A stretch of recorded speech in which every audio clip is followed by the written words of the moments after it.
We seek happiness, all of us, all the time.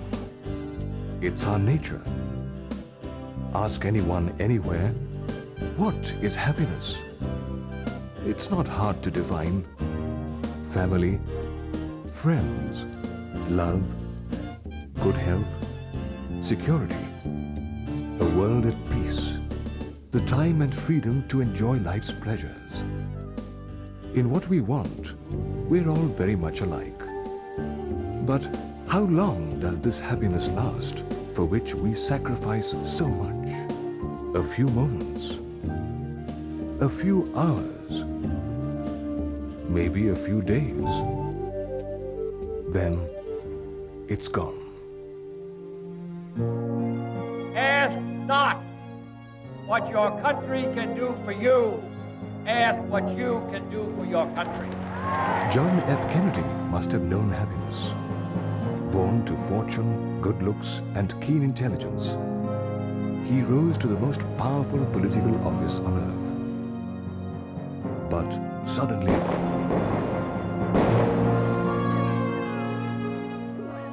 this hero to millions was lost.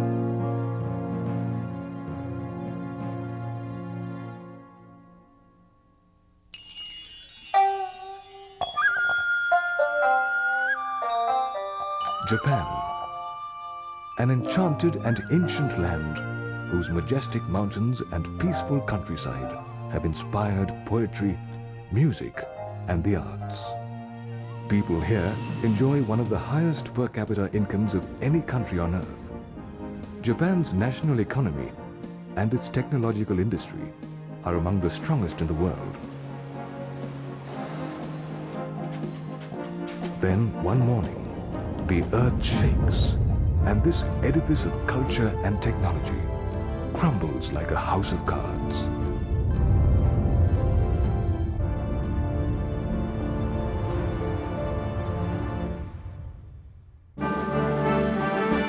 The United Nations, for more than 50 years, world leaders, among them some of history's most brilliant philosophers and humanitarians, have labored here to create an environment in which the peoples of the world can live in peace. Despite their sincere labor, hostilities rage on every continent of the globe. In that half-century of working for peace, the world has not known 1 minute free from war and bloodshed.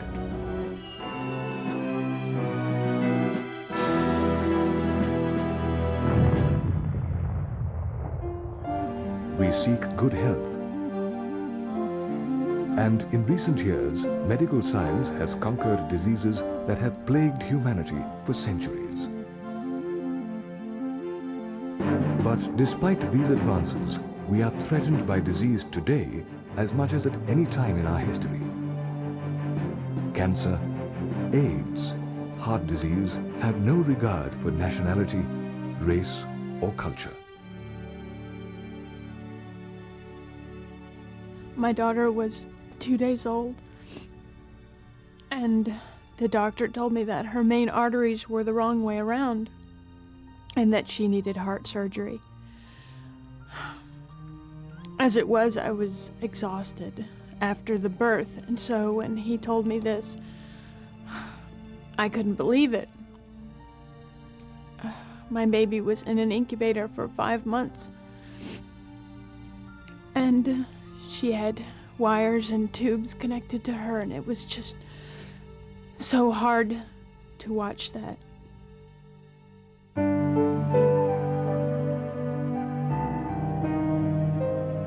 We want to stay young, energetic, and beautiful. But time passes swiftly, and we grow old.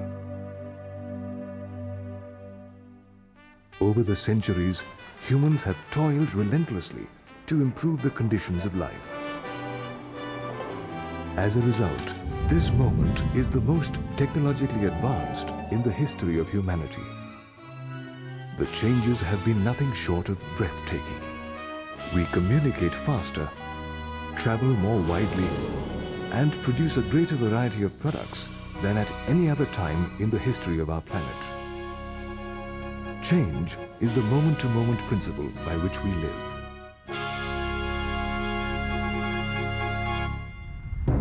Only 4 conditions have remained unchanged: birth, disease, old age, and death. No one is exempt. Not one German, American, African, or Indian. These 4 conditions wipe out the advantages of all our progress with merciless efficiency.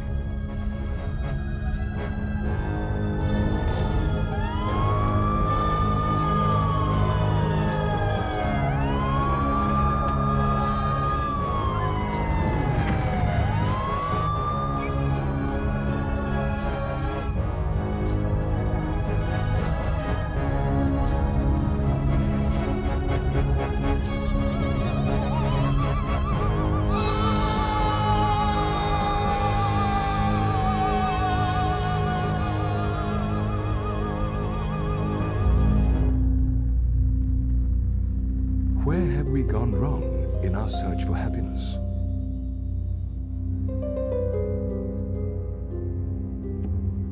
Why am I forced to suffer when all I want is happiness? What is life meant for? Where do I come from? Where was I before my birth? Where will I go after my death? Who am I?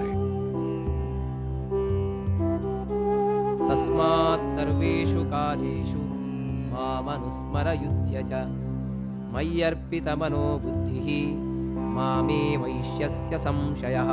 The Vedic scriptures, the oldest books of wisdom, offer insight into life's most profound mysteries.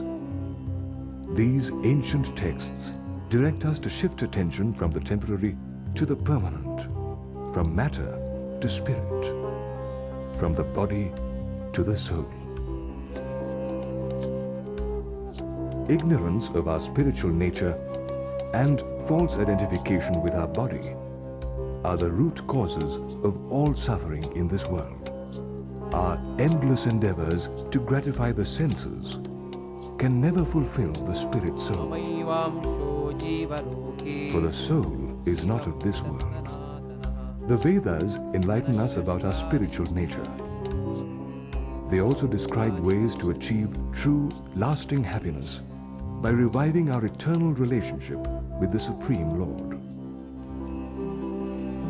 One method is dhyana, or meditation.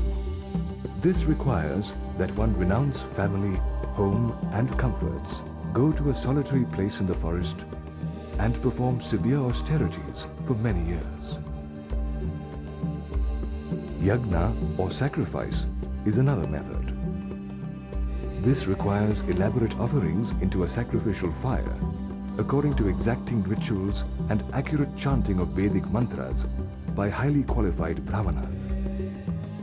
Jnana, enlightenment through cultivation of knowledge, requires years of study in the Sanskrit language, grammar, and logic before one can understand the complex Vedanta philosophy.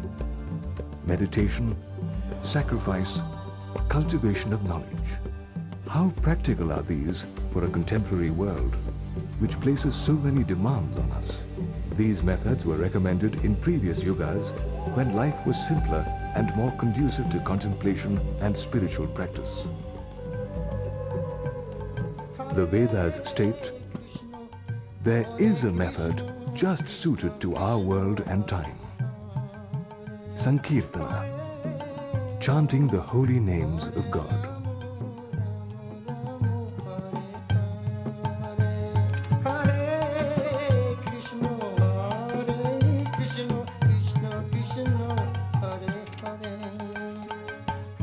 One need not be a scholar in the Vedas or Sanskrit to derive the benefits of chanting the holy names of God.